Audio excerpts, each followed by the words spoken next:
Järgmisena räägime väljundite ettevalmistamisest ehk siis esitluse ettevalmistamisest.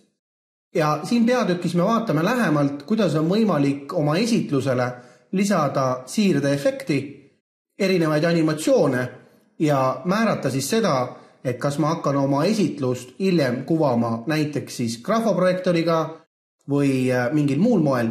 Ja samuti vaatame natukene lähemalt seda, kuidas on võimalik määrata, milliseid slaide ma soovin oma esitluses kuvada ja milliseid ma näiteks tahan ajutiselt peita. Siirdeefekti lisamise jaoks on teil siin paremal paanis, kus meil on hetkel või vaikimisi aktiivne paigutused, on olemas siis selline valik nagu slaidisiire. Teeme selle peale klõpsu. Ja seejärel avatakse mulle siis slaidisiirde osa selles paneelis. Ja millega siis tegemist on? Küsimus on selles, et kui me hakkame esitlust tegema täisvaates siis nii-öelda auditooriumile, küsimus on selles, mismoodi need slaidid vahetuvad. Kas lihtsalt avaneb uus slaid nagu pilt või ta tuleb mingisuguse efekti najal sisse. Ja vot need erinevad efektid, siirded, kuidas see slaid avaneb, ongi teile siia ära toodud. Näiteks pühkides üles. Ja näete, et kohe näitab teile, kuidas see välja näeb. Või kui ma nüüd siit nupust neid kerin, ratas päripäeva 2 kodarat. Kui te olete siirdeefekti valinud, siis siin allpool on võimalus ka määrata ära kiirus sellele siirdele, näiteks aeglane. Ehk siis see slaidi avanemine on aeglasem ja võib ka heli määrata. Nüüd kindlasti väga oluline slaidi siirde puhul ära määrata ka see, millal toimub liikumine järgmisele slaidile. Kas hiireklõpsul või automaatselt pärast mingisugust aega.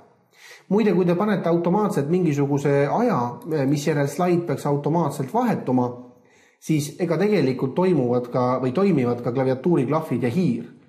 Aga lihtsalt, et kui te kuskil ei klõpse ja ise mingid valikut ei tee, siis automaatselt näiteks 4 sekundi pärast vahetatakse slaid järgmise vastu.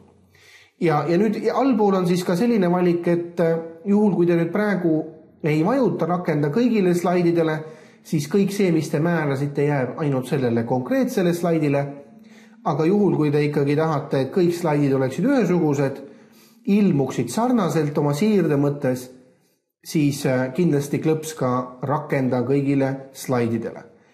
Ja siia juurde võib öelda, et üldiselt on niimoodi hea esitluse tava, et ei kasuta väga palju erinevaid slaidisiirdeid, vaid pigem ühte või äärmisel juhul 2, mis on kuidagi omavahel seotud. Näiteks üks slaid avaneb vasakult poolt, teine paremalt, siis jälle vasakult ja siis paremalt. Aga mitte nii, et üks kukub, teine põrkab, 3 lendab paremalt, 4 jälle kukub.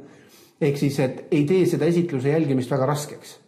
Nii et selles osas on kindlasti soovitav kasutada ühesugust slaidisiiret kõikidele slaididele.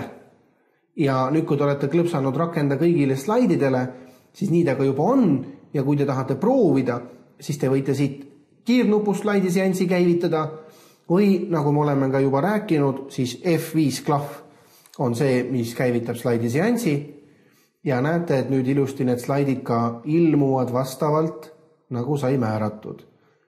Näete, niimoodi vahetub 2 kodaraga ära määratud siis päripäeva ratas.